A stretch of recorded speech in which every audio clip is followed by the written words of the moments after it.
राष्ट्रवादी काँग्रेस पक्षाचे अधिकृत उमेदवार पोपट नाना जेजुरकर यांच्या प्रचार कार्यालयाचा शुभारंभ माजी खासदार समीर भुजबळ यांच्या शुभहस्ते फीत कापून मोठ्या उत्साहात उद्घाटन करण्यात आले। दरम्यान राष्ट्रवादी काँग्रेस पार्टीचे अधिकृत उमेदवार प्रभाग क्रमांक 10 मध्ये पोपटराव जगन्नाथ जेजुरकर यांनी आपल्या भाषणामध्ये सांगितले की प्रभागातील नागरिकांच्या आग्रहाखातीर मी ही उमेदवारी घेतली आहे। प्रभागातील जनतेने मला निवडणुकीला उभे केले म्हणून मी निवडणूक लढवित आहे। माजी खासदार समीर भुजबळ भाषणामध्ये म्हणाले की प्रभागातील नागरिकांची जेजुरकर यांना मी तिकीट देऊन मी प्रभागातील नागरिकांची इच्छा पूर्ण केली आहे। आता प्रभागातील नागरिकांची जबाबदारी आहे की पोपटराव जेजुरकर यांना निवडून आणायचे। प्रभागातील नागरिकांचे प्रश्न सोडविण्यासाठी एकच पर्याय म्हणजे पोपट नाना जेजुरकर। या प्रचार कार्यालय शुभारंभ प्रसंगी राष्ट्रवादी काँग्रेस पार्टीचे पदाधिकारी कार्यकर्ते तसेच प्रभागातील ज्येष्ठ नागरिक महिला मोठ्या संख्येने उपस्थित होते। राष्ट्रवादी काँग्रेस पक्षाचे अधिकृत उमेदवार पोपट नाना जेजुरकर, मंचावर उभे असलेले सुरेश बाबर, दिलीप नेमसे, प्रकाश महाजन, मंडलिक मामा आणि जमलेले सर्व बंधूंनो आणि भगिनींनो, सर्वप्रथम मी सर्वांची दिलगिरी व्यक्त करतो। कारण आता इलेक्शन म्हटलं की सर्व ठिकाणी जावं लागतं, वेगवेगळ्या ठिकाणी प्रचार कार्याचे उद्घाटनं आहेत आणि एक कार्यक्रम थोडा उशीर झाला तर मग सगळेच कार्यक्रम पुढे उशिरा होतात। त्याप्रमाणे थोडा उशीर झाल्यामुळे मी आपल्या मनापासून दिलगिरी व्यक्त करतो। राष्ट्रवादी काँग्रेस पार्टी आणि शिवसेना अशा ह्या युतीतून जे आहे नाशिकमध्ये आम्ही निवडणुकीला सामोरं जात आहोत आणि आम्ही ह्या प्रभागातून जे आहे अतिशय होतकरू असे पोपट नाना जेजुरकर यांना ती उमेदवारी मिळावी। त्यांनी सुद्धा जे आहे शिवसेनेबरोबर ज्या युती झालेली आहे त्यांच्या पॅनलमध्ये राहावं अशासाठी आम्ही अकोटकाट असे प्रयत्न केले, परंतु त्यांच्या पण काही उमेदवार जे आहे त्यांचा हट्ट होता, आपलाही हट्ट होता, म्हणून काही ठिकाणी जे आहे आपण जे आहे मैत्रीपूर्ण लढत ही अशी करायची ठरवली आणि आम्हाला विश्वास होता की बा इकडची जनता जी आहे अनेक वर्ष जे आहे पोपट नाना यांच्याबरोबर काम करत आलेली आहे। पोपट नानांचं कामसुद्धा ह्या प्रभागामध्ये फार मोठ्या प्रमाणात आहे, तळागाळापर्यंत त्यांनी काम केलेलं आहे आणि म्हणून आम्ही जे राष्ट्रवादी काँग्रेस पक्षातर्फे ठरवलं की त्यांना आपण जे आहे ही उमेदवारी द्यायला पाहिजे। त्यांच्यावर अन्याय होता कामा नये, त्यांना सुद्धा आपल्याला न्याय देण्याची हीच संधी आहे आणि म्हणून आम्ही त्यांना ही उमेदवारी दिली।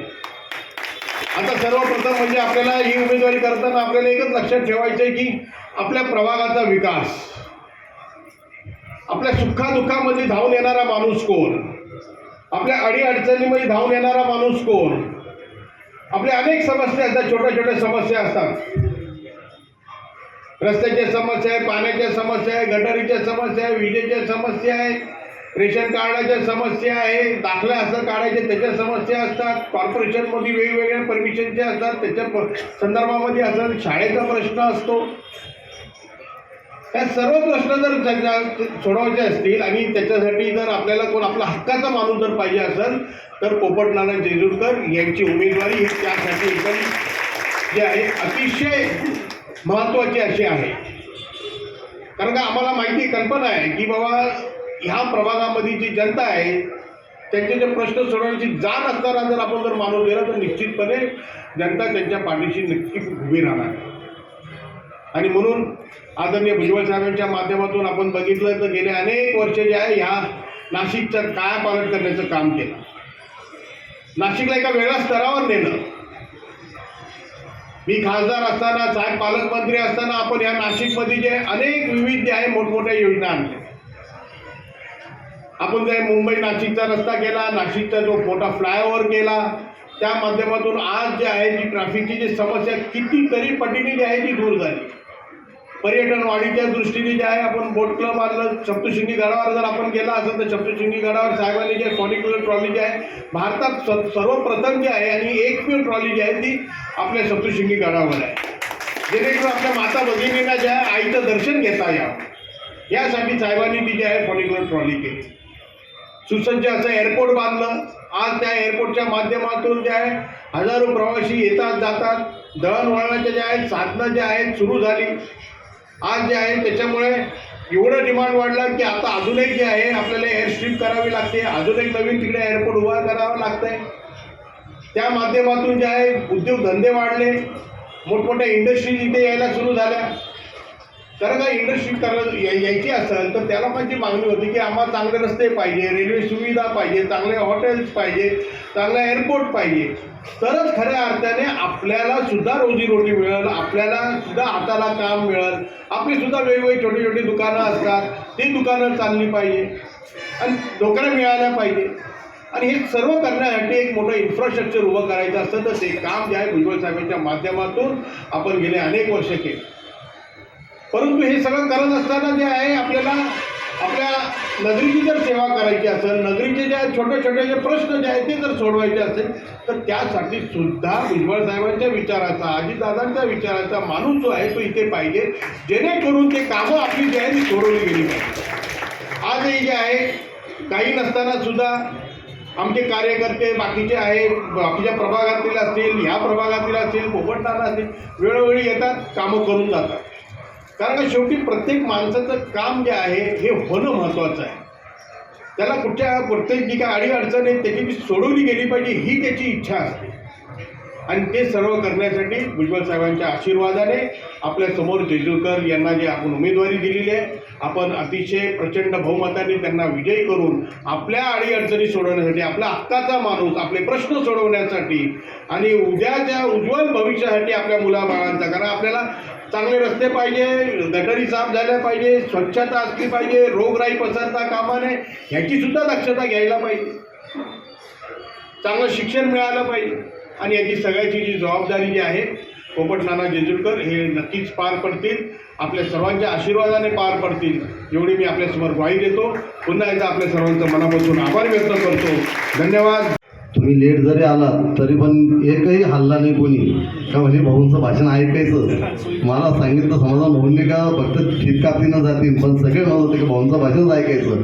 पण भाऊ मी निवडून आल्यानंतर सगळ्यात मोठा प्रश्न इथं एक उड्डाणपूल झाला पाहिजे. कारण ही जे समोर आहे इथून इतकी ट्रॉफिक असते का रोज या सर्व नागरिकांना या ट्रॉफिकचा रोज सामना करावा लागतो. संध्याकाळ झाली तर इथे इतकी ट्रॉफिक असते की अर्धा तास ते घरात जायला लेट होतात, इतकं असतं. तर त्याच्याकरता मी एवढंच सांगून तुम्हाला जो मेन आपला प्रॉब्लेम आहे तो कोणी आजपर्यंत केला नाही आणि तो फक्त करू शकतो तर फक्त समीर भाऊच्या आशीर्वादानेच होईल एवढं मी तुम्हाला सांगतो.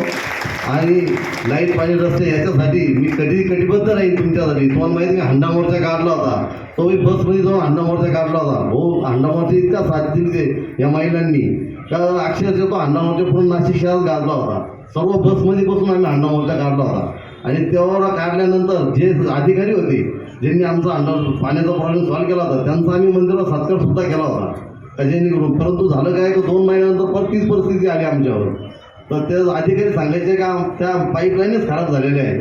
आता त्याला फक्त प्रॉब्लेम आहे का म्हणजे का पाईपलाईनच चेंज करावं लागतील.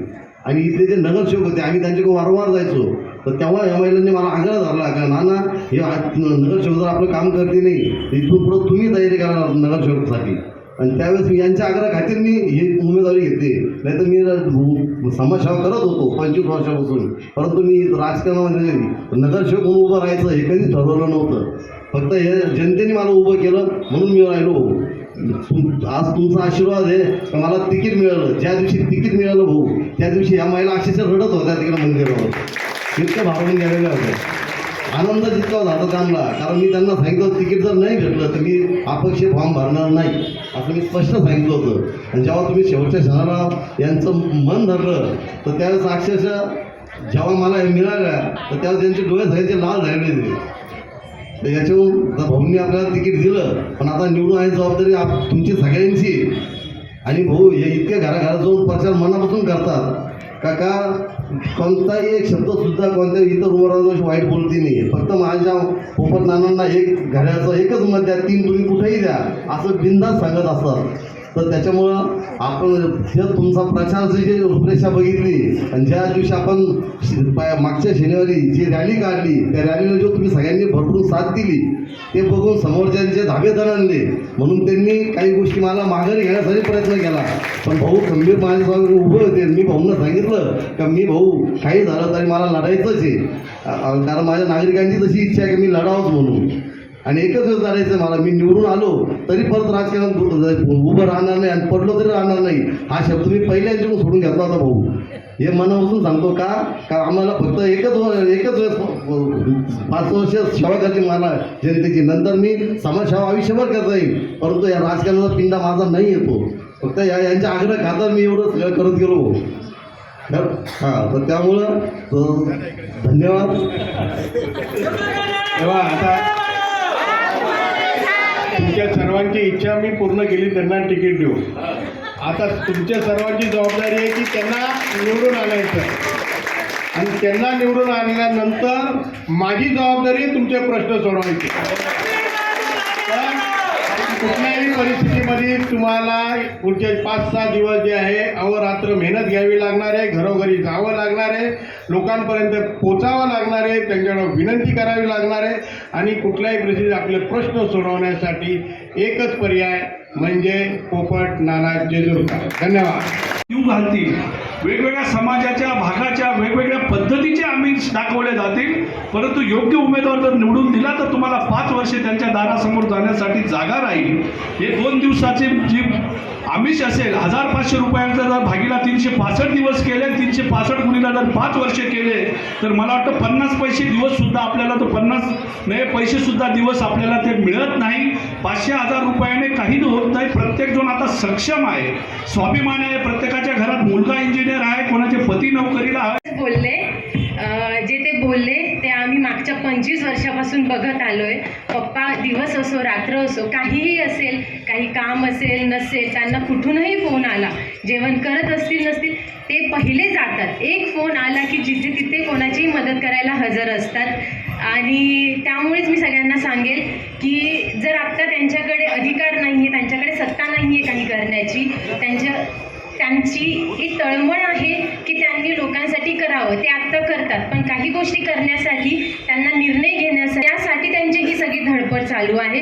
जसं काका म्हटले की आत्ता पॅनल तयार करून 4 लोक मिळून प्रचार करताय, तसं पप्पा एक हाताने हे करताय, प्रचार करताय.